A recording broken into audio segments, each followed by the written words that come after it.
Hi, I'm going to walk you through my process of making cocoa butter silk. This is like, it's similar to, there's some commercial products called my cryo, which you can put into your chocolate and use it to help it temper rather than going up, down with the temperature curves, doing tabling, things like that. It is a process that has worked really well for me. So I'm going to show you how I do it. It's been super simple. I haven't had a fail yet, knock on wood. So I hope this works for you too. So the two things that you're going to need are some cocoa butter, pure cocoa butter. I like this particular brand. I started using it because it's got a really neutral flavor. I used it in some of my chocolates. It used to be pretty cheap. I used to be able to go on Vide and get it for like $12 and even less if there was a coupon. But it's gotten pretty expensive lately. It's, I think, $19 now. So this is only 8 ounces. So it's kind of pricey. It doesn't matter what kind of cocoa butter you use as long as it is pure 100% cocoa butter. The other thing that you need is a sous vide. Mine is from Breville. The brand name does not matter. The thing that you need to make sure is that you can get precise temperatures down to 1/2 degree. The first step is going to be to put your cocoa butter into some sort of airtight or watertight rather container.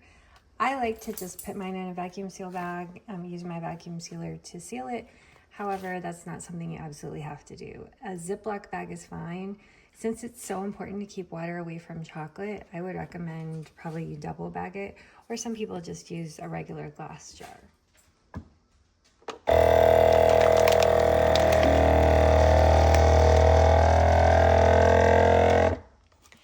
Set up your sous vide according to the instructions that came with your device.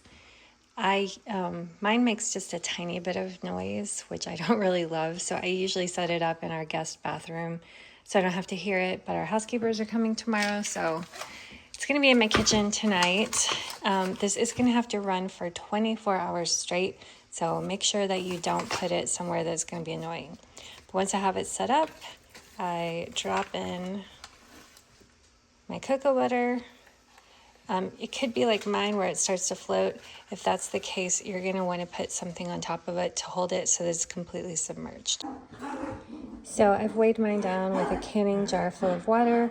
Now, my particular sous vide has an app. Some people have a dial. But you're going to want to set it to 92.5 degrees. And if you program it to go off at a certain time, set it up for 24 hours. Once you get the sous vide running, there's nothing else to do. We'll check back tomorrow. So this is what we've got after 24 hours. We turn off the sous vide machine. You should be able to reach inside. It's not that hot. It's just 92 degrees, remember? And this is what it looks like. It's not quite melted. It has the consistency of mayonnaise. Here's a better look.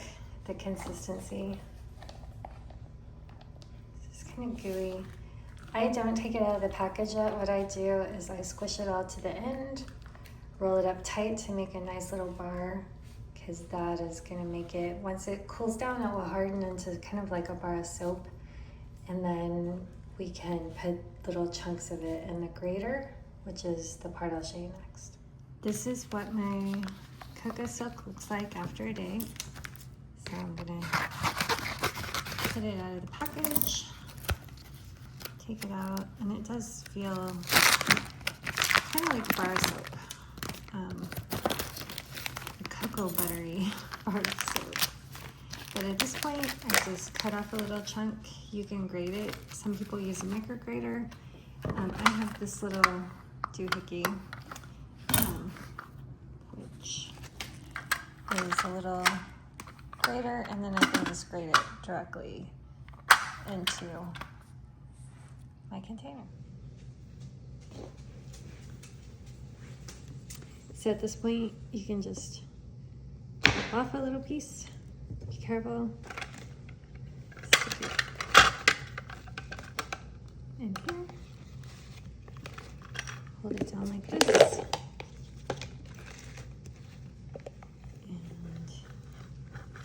See,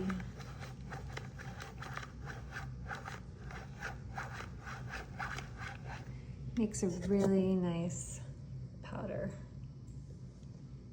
that dissolves very easily into your chocolate. And now you're gonna weigh out 1% of the weight of the chocolate in silk. So it's usually pretty easy. You just move the decimal over. Since it was $7.95, we'll just go for 8 here.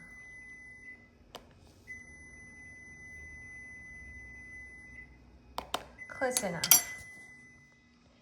Melt your chocolate like normal in the microwave and check the temperature. You're gonna wanna add the silk when the chocolate is between 93 and 96 degrees. What temperature I choose depends on what type of chocolate I'm making. For a dark chocolate, I will go in at 96. For a milk chocolate, the closer it is to semi-sweet, 95. If it's a really light milk, 94. And then 93 is usually just for my white chocolates.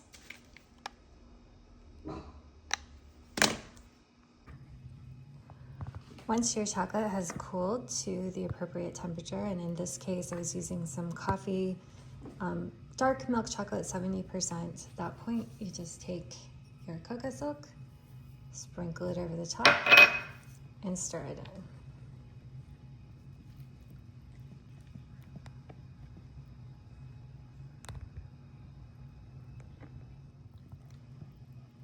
Now eventually this is going to melt and just become part of your chocolate. You might see some little, I don't know if you can see them very closely, but little bubbles in there. That will go away pretty quick. Just keep stirring. And your chocolate should end up around 91, 92 degrees. Now you're ready to use the chocolate like normal. If you're not familiar with silk, like I said, I have not personally had any failures with silk, knock on wood. But you can go ahead and do a temper test at this point. So get a cold piece of metal, like a spoon, dip it, and set it aside. Wait for it to turn matte to ensure that you have a nice temper on your chocolate before you proceed. If you don't, you can just repeat the process again. You can see that this one did great. This is after just about 3 minutes at room temperature. It's totally matte, it's hard to touch, we're good to go.